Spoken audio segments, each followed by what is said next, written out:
नारद जी के मन में संत हृदय नवनीत समाना, उनके मन में एक तो भक्ति देवी, उनके प्रति उनके मन में श्रद्धा भाव है, और फिर वो दुखी होवे तो कैसे सहन कर सकते थे। उनके मन में बड़ी करुणा उत्पन्न हुई और उन्होंने अपना मुख, उन्होंने बार बार उनको हिला हिला कर उठाने की कोशिश की पहले, लेकिन तब भी नहीं उठे। तो उनके कान के पास में अपना मुख ले जा करके उनको बार बार कहा, ज्ञानं प्रबुद्धतां शीघ्रं रे वैराग्य प्रबुद्धताम, हे ज्ञान उठो, हे वैराग्य उठो, जागो। लेकिन वो लोग इधर करवट लेते उधर लुढ़क जाते। नारद जी के जगाने पर हल्का सा वो खुले, लेकिन उनकी आंख खुली नहीं रही थी, बिल्कुल बंद थी, और नेत्र उगाड़ खोल करके वो देख भी नहीं पाए, दूसरी तरफ लुढ़क गए। जब ये स्थिति देखा तो नारद जी को बड़ी चिंता हुई। उन्होंने बार बार वेद आदि का उद्घोष किया, गीता का पाठ किया, सब कुछ उनको किया, लेकिन उनकी मूर्छा दूर नहीं हुई, उनकी जर्जर अवस्था दूर नहीं हुई। तब नारद जी को बहुत चिंता हुई कि मैं क्या करूं। बहुत उन्होंने चिंतित होकर के भगवान नाम का स्मरण किया कि मैं क्या करूं। तब उसी समय पर एक आकाशवाणी हुई, और उन्होंने आकाशवाणी ने क्या कहा कि मुनि तुम खेद मत करो, तुम्हारा ये जो प्रयास है ये निश्चित रूप से सफल होगा। तुम सत्कर्म करो। क्या करो? तुम सत्कर्म करो, और ये सत्कर्म संत शिरोमणि जो महानुभाव है वो तुमको बताएंगे। अब नारद जी ने जब ये बात सुना तो उनको फिर भी नहीं समझ में आया कि आखिर मैं क्या करूं, सब प्रयास मैं कर चुका हूं। तब उन्होंने उनको वहीं पर छोड़ दिया और निकल गए विचरण करते हुए। उन्होंने जन जन से पूछा कि आकाश पूरी बात बताते और आकाशवाणी की बात बताते, बताइए कौन सा सत्कर्म मुझे करना चाहिए। कई लोगों से पूछा, मैंने संत महापुरुषों से, तो सब लोग ने सोचा कि अब हम क्या बताएं भाई, हमारे समझ में कुछ नहीं आता। और जब नारद जी जैसे विद्वान देवर्षि जब नहीं समझ पा रहे हैं तो हम सामान्य व्यक्ति हम क्या बताएं। तो वो सब कह गए। नारद जी हर प्रकार से निराश हो गए और उन्होंने विचार किया कि मैं इसके लिए तप करूंगा, इनके दुख को दूर करने के लिए मैं तप करूंगा। और ये विचार करके वो बद्रीवन में यानी विशालापुरी में चले गए। वहीं पर सनकादि ऋषियों से उनकी भेंट हो गई। तो सनकादि ऋषियों को उन्होंने सारा ये वृत्तांत जब बताया तो सनकादि ऋषियों ने से उन्होंने बताया कि महाराज आप लोगों का जो मेरे साथ में समागम हुआ है ये भी आज भाग्य से हुआ है, और निश्चित रूप से आप लोग ये समाधान मुझको बताएंगे कि कौन सा सत्कर्म मुझे करना चाहिए जिससे भक्ति का दुख दूर होवे और ज्ञान वैराग्य को युवावस्था प्राप्त हो जाए। क्योंकि आप लोग देखने में केवल छोटे छोटे बालक है, लेकिन आप पूर्वजों के भी पूर्वज है। और हरि शरणम हरि शरणम हरि शरणम ये हमेशा आप कीर्तन करते रहे हुए हैं। ये जप करने के कारण ये आपकी आयु इतनी बढ़ने पर भी आपके शरीर आज भी 5-5 वर्ष के बालक जितने ही हैं। तब आप ही हमको बताइए कि हमको क्या करना चाहिए, आप हम पर करुणा कीजिए। जब उन्होंने इस प्रकार कहा तो सनकादि ऋषि अब बताते हैं, कहते हैं मां चिंतां कुरु देवर्षे हर्षं चित्ते समावह उपाय सुख साध्योत्र वर्तते पूर्व एव ही। हे देवर्षि आप चिंता न करिए, आप हर्षित हो जाइए, मन में प्रसन्न हो जाइए, क्योंकि जो आप चाहते हैं वो उपाय तो पहले से ही रखा हुआ है। वो कहते हैं और नारद तुम धन्य हो, तुम विरक्तों में शिरोमणि हो और श्री कृष्ण दासों में अग्रगणी हो। तुम्हारे लिए इस प्रकार का उद्यम करना, भक्ति के दुख को दूर करने के लिए इस प्रकार प्रयासरत होना, जुट गए उसी में। मैं तो क्या था छोड़ करके चले जाते, लेकिन नहीं, किसी भी प्रकार से मेरे को करना ही है इनका दुख दूर। इस प्रकार से तुम्हारे को कटिबद्ध होना ये तुम्हारे योग्य ही है। और ये इसके लिए एक ही उपाय है, वो है श्रीमद् भागवत का साप्ताहिक श्रवण। ये अत्यंत श्रेष्ठ उपाय है, अत्यंत श्रेष्ठ साधन है जिससे सभी दुख दूर हो जाते हैं। क्या कह रहे हैं? जैसे सिंह की गर्जना सुनकर भेड़िए भाग जाते हैं, उसी प्रकार से श्रीमद् भागवत की ध्वनि सुनकर के सारे पाप नष्ट हो जाते हैं, वो भाग जाते हैं। तो इसीलिए आकाशवाणी ने जो बात कही है, वो आकाशवाणी की बात, वो सत्कर्म यही है कि श्रीमद् भागवत के श्रवण की तुम तैयारी करो।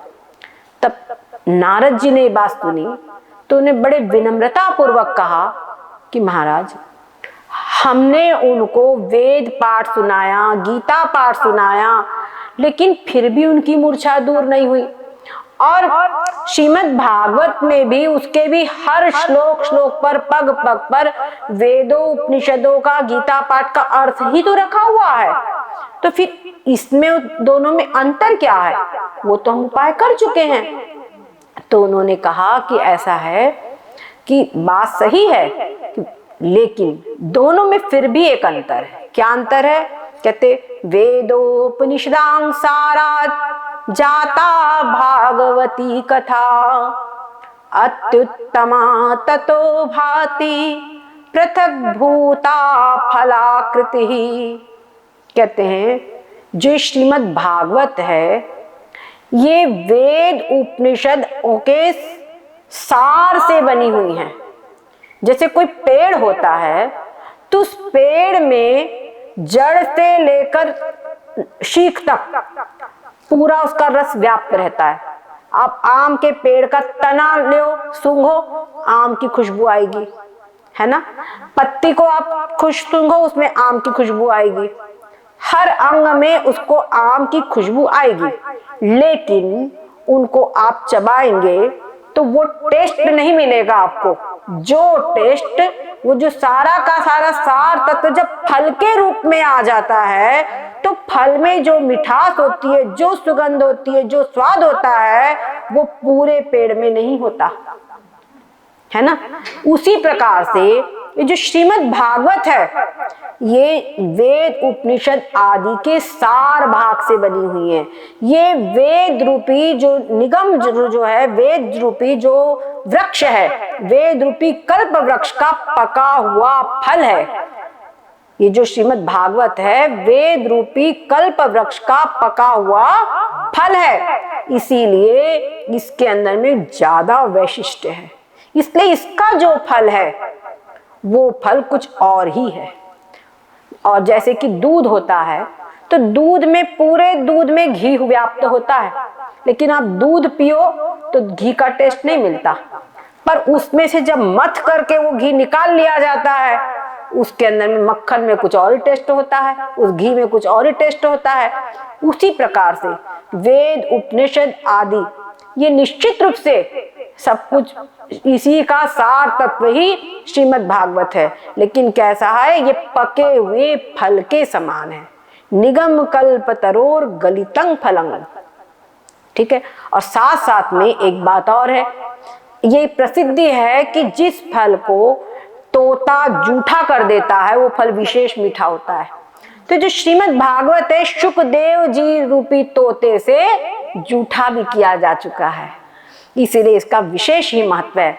और साप्ताहिक जो श्रवण है, ये विधि विशेष ही महत्व की है। इसीलिए आप जो है श्रीमद् भागवत का आयोजन कीजिए, इसकी कथा का, श्रवण का ही आयोजन कीजिए। जब नारद जी ने बात सब सुनी तो उन्होंने अपने मन में ये निश्चय कर लिया कि मैं श्रीमद् भागवत कथा के आयोजन का कार्यक्रम करूंगा। उन्होंने सनकादि ऋषियों का बहुत बहुत आभार किया और कह रहे हैं कि वास्तव में मनुष्य के बहुत जन्मों का जब भाग्य उदय होता है, कोई उसका पुण्य उदय होता है, तभी उसको सत्संग और ऐसे महापुरुषों का दर्शन सानिध्य प्राप्त होता है।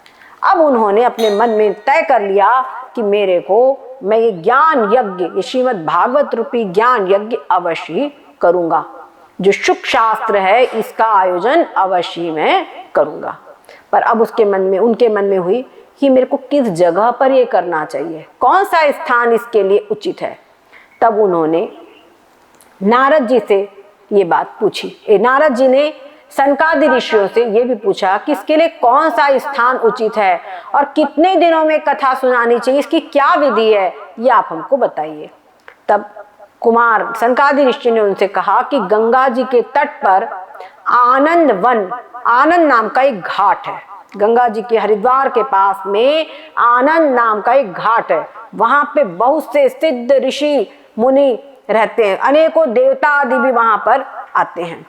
तुम ऐसा करो वहीं पर, और वहां बहुत ही सतोगुण है, वहां पर शेर हाथी आपस में बैर भूल जाते हैं, इसलिए वहीं पर इस कथा के लिए बड़ा ही सुंदर आयोजन होगा। और जब तुम कथा वहां पे शुरू होगी तो भक्ति, ज्ञान, वैराग्य ये सब तरुण होकर के वहां पर अपने आप पहुंच जाएंगे। जब उन्होंने ये सब बात सुनी बहुत ही प्रसन्न हुए और उन्होंने आयोजन का मन बना करके तुरंत वहां पहुंच गए आनंद घाट पर। और ये सनकादि ऋषि, इनको ही मानोगे कि अरे हमने उपाय बताया वहां कथा होगी, तो ये भी वहां पहुंच गए।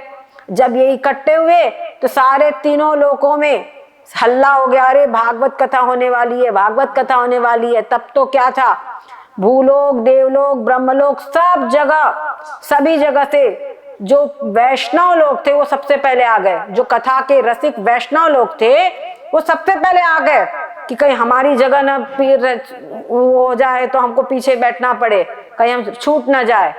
तो उस प्रकार से सभी आ गए। इसके लिए शब्द दिया है यहाँ पर, श्रीमद् भागवत पीयूष पानाय रस लंपटाह। रस लंपटाह, लंपट किसको कहते हैं? लंपट किसको कहते हैं? जो अच्छा आदमी नहीं रहता उसको कहते हैं। पर लंपट का मतलब क्या है कि येन केन प्रकारेण, जिस प्रकार से भी भोग मिले ले लेना है। उसी प्रकार से ये श्रीमद् भागवत रस के, भगवत रस के रसिक है, उस पे रस है। वो येन केन प्रकारेण, मान पूर्वक मिले, अपमान पूर्वक मिले, आगे बैठ के मिले, पीछे बैठ के मिले, जैसे भी मिले, भगवत कथा का रस हमको मिल जाए, उससे हम वंचित न रह जाए। ऐसे ही है, जैसे छोटे बच्चे हैं, उनको प्रसाद मालूम हो जाए प्रसाद बंटने वाला है तो देखो कैसे जमा होते, मेरे को मेरे को मेरे को। वो ये प्रयास नहीं देखते कि हमको बुलाएंगे सम्मान से तब हम जाएंगे, ये नहीं है।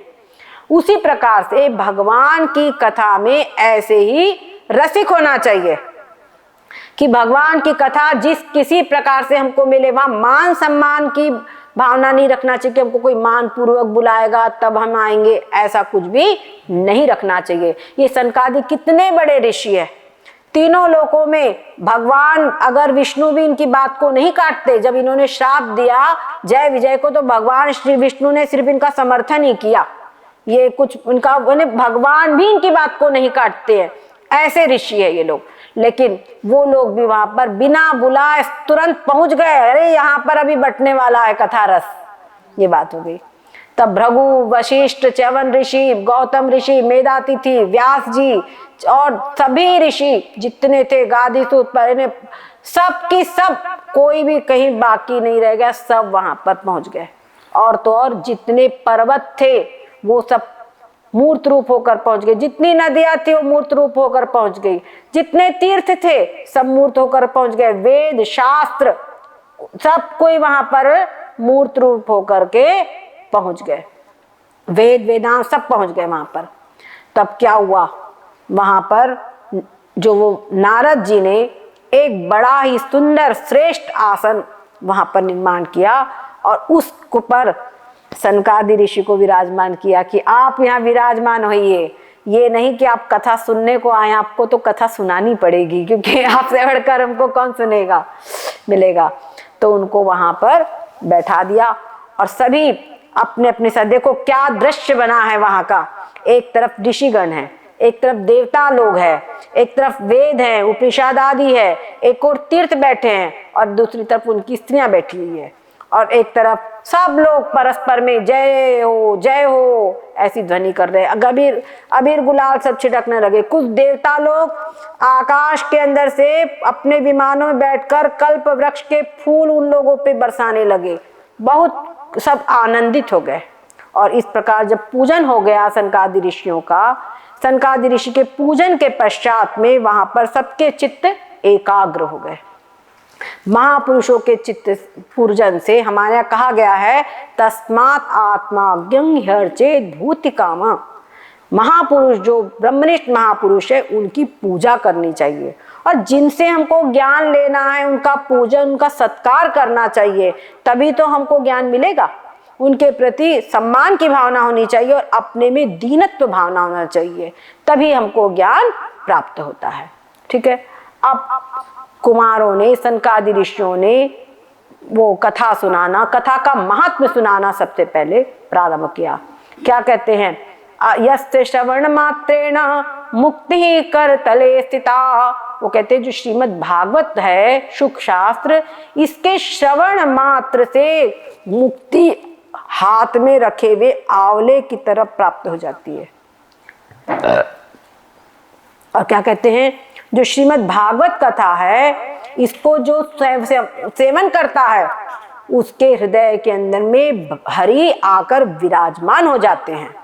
सदा सेव्या श्रीमद् भागवती कथा। इसलिए हमेशा ही श्रीमद् भागवत का सेवन करो। इस प्रकार से वो अनेक प्रकार से श्रीमद् भागवत का महात्म्य समझा रहे हैं।